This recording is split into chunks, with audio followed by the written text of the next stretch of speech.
সময় বুঝে ইরানে ড্রোন ও ক্ষেপণাস্ত্র হামলার প্রতিশোধ নেয়ার হুমকি দিয়েছে ইসরায়েল। তবে যুক্তরাষ্ট্র বলেছে ইসরায়েলের প্রতিরক্ষায় ওয়াশিংটন সব ধরনের সহযোগিতা করলেও ইরানের বিরুদ্ধে হামলায় অংশ নেবে না তারা।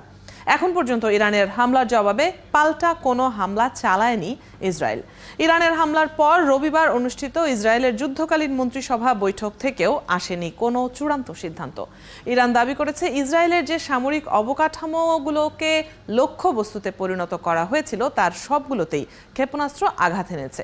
যদিও ইসরায়েলের প্রতিরক্ষা বাহিনীর মুখপাত্র ড্যানিয়েল হ্যাগারি বলেছেন ইরানের ছোড়া ড্রোন ও ক্ষেপণাস্ত্রের ৯৯% আকাশেই ধ্বংস করে দেওয়া হয়েছে।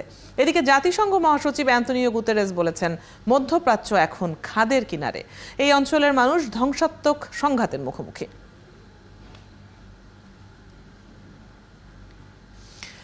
সিরিয়ায় ইরানি কনসুলেটে হামলার জবাবে ইসরায়েলের নজিরবিহীন হামলা চালিয়েছে ইরান। কড়া জবাবের কথা বললেও প্রধান মিত্র যুক্তরাষ্ট্র পিছিয়ে যাওয়ায় ইসরায়েলও পিছু হটেছে। ভয় পেয়ে ওয়ালটন ফ্রিজ কিনে অনেকের মতো আপনিও হয়ে যেতে পারেন মিলেনিয়াল। সেরা পণ্যের সেরা অফার নাকি সময় নেওয়াটার কৌশল? যুক্তরাষ্ট্রের আসছে নির্বাচন কি প্রভাব ফেললো বাইডেনের সিদ্ধান্তে? আমাদের সাথে আছেন আন্তর্জাতিক সম্পর্ক বিশ্লেষক ডক্টর বশির আহমেদ। চলুন তার সাথে আলোচনায় যাই এ নিয়ে। আপনাকে স্বাগত জানাচ্ছি সংবাদ বিস্তারে। ইরানের দিক থেকে মনোভাবটা এমন যে হামলার জবাবে হামলা, ব্যাপারটা শোধবোধ হয়ে গেছে।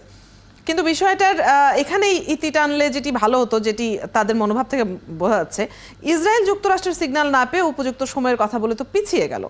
যুক্তরাষ্ট্র কেন পিছিয়ে গেল আপনার কি মনে হয়? তেহরান যে বার্তা দিয়েছিল যে এই অঞ্চলে মার্কিন ঘাঁটি বা স্থাপনা যদি ইসরায়েলকে সমর্থন দেয় তাহলে সেখানেও হামলা হবে, এই বিষয়গুলো কি তাহলে স্তীমিত হয়ে গেল কিনা?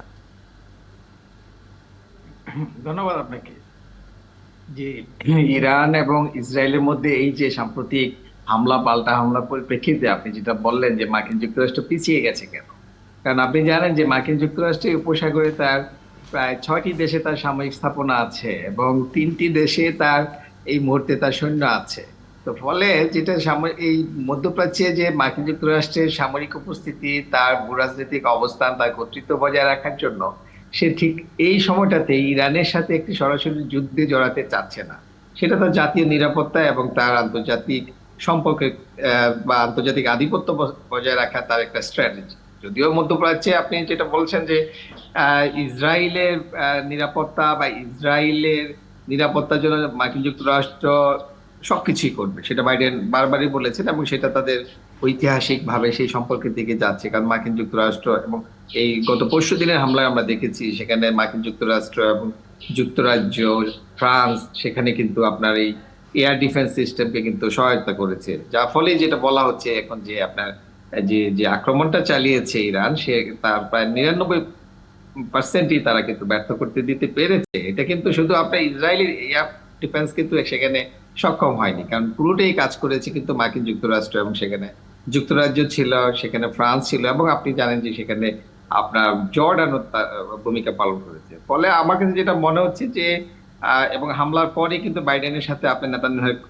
টেলিফোনে কথা হয়েছে এবং বলেছে ধীরে অগ্রসর হওয়ার জন্য। কারণ এর মধ্যে আপনি নির্বাচনের কথা যেরকম বললেন, এখনকার যে ফ্রন্ট, কতগুলো ফ্রন্টে যুক্তরাষ্ট্র মানে প্রক্সি যুদ্ধে খেলবে সেগুলোর বিষয় আছে, আপনার ইউক্রেনের সাথে রাশিয়ার বিষয় আছে। এখন রাশিয়ার প্রসঙ্গ যেহেতু এসেছে, এটা একটু জানতে চাই। সুপারসনিক মিসাইলে সজ্জিত রাশিয়ান যুদ্ধজাহাজ ভূমধ্য সাগরে পৌঁছেছে, রাশিয়ার ভূমিকা এখানে কি হবে? চীন তো দুপক্ষকেই শান্ত থাকার কথা বলছে। রাশিয়া তো আপনি জানেন যে বরাবরই আমরা দেখেছি যে মার্কিন যুক্তরাষ্ট্রের বিপক্ষে যারা অবস্থান নিয়েছে, এর মধ্যে আপনি ইরান একটি রাষ্ট্র, তাদেরকে তারা নৈতিক এবং সামরিক সহযোগিতা আশ্বস্ত করেছে। এবং কারণ ইউক্রেন রাশিয়ার যুদ্ধেও কিন্তু আপনার এই কামিকাজি যে ড্রোন বা শাহেদ সেগুলো কিন্তু আপনার সেই ইরান থেকে তারা পেয়েছিল। ফলে ইরানের সাথে তাদের একটা সামরিক একটা নৈকট্য আছে, সম্পর্ক আছে। এবং এবারও যখন আপনার ইসরায়েলের সাথে যে এখন যে হামলা পাল্টা হামলা, সেখানেও কিন্তু রাশিয়া বলেছে যদি ইরানের ভূখণ্ডে যদি মার্কিন যুক্তরাষ্ট্র সরাসরি আক্রমণ করে সেক্ষেত্রে ইরানের পাশে থাকবে আপনার রাশিয়া, সেই কথাটা কিন্তু বলেছে। ফলে যেটা হচ্ছে এই মুহূর্তে আমাদের কাছে যেটা মনে হচ্ছে যে এই যুদ্ধের এসকেলেশনটা যাতে না বাড়ে মার্কিন যুক্তরাষ্ট্র সেটাই চেষ্টা করছেন। এবং জন কার্বি সহ জন কার্বি সহ সবাই কিন্তু বলেছেন যে যুক্তরাষ্ট্র শুধু ইসরায়েলের প্রতিরক্ষায় কাজ করবে, ইসরায়েলের আত্মরক্ষার জন্য যুক্তরাষ্ট্র সহযোগিতা করবে, কিন্তু কোনো আক্রমণে ইসরায়েলের পক্ষ হয়ে যুক্তরাষ্ট্র অবস্থান নেবে না, সেই বিষয়টা কিন্তু স্পষ্ট করে বলে দিয়েছে।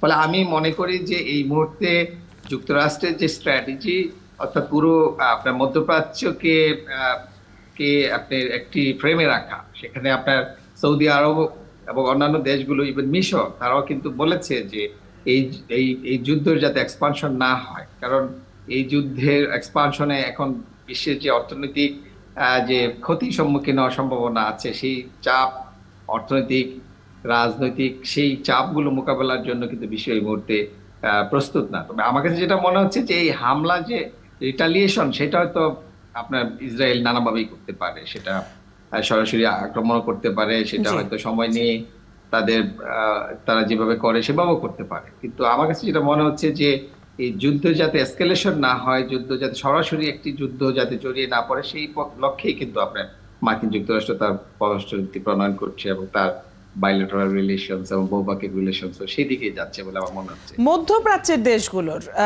কার অবস্থান কোন দিকে, বিশেষ করে সৌদি আরব, জর্ডান, মিশর, তুরস্ক, তাদের কথা যদি বলি, আরেকটা বিষয় জানতে চাই, সেটা হচ্ছে তেলের বাজারে প্রভাব পড়ার আশঙ্কা আছে কিনা, বিশ্ব অর্থনীতিতে প্রভাব কি থাকবে কিনা?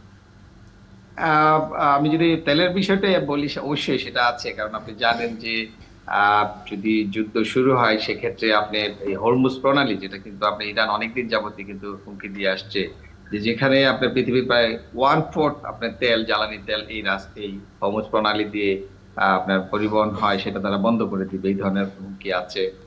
তারপরে আপনার যেটা হচ্ছে যে বললেন যে যদি যুদ্ধে অবশ্যই তারা হয়তো বা আহ, ইসরায়েল হয়তো তার ইরানের তেল ক্ষেত্রগুলোকেও তারা টার্গেট করতে পারে, ইরানের যে সামরিক স্থাপনা টার্গেট করতে পারে। ফলে অবশ্যই তেলের বাজার তো আবার একটি অন্যরকম একটি বিপর্যয় ডেকে আনতে পারে বলে এটা আমাদের কাছে ধারণা হচ্ছে।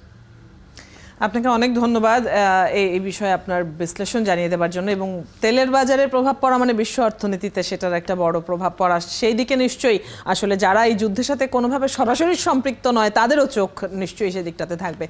আজকে আমাদেরকে সময় দেওয়ার জন্য অনেক ধন্যবাদ। দর্শক, আমাদের সাথে আন্তর্জাতিক সম্পর্ক বিশ্লেষক ডক্টর বশির আহমেদ যুক্ত ছিলেন এতক্ষণ।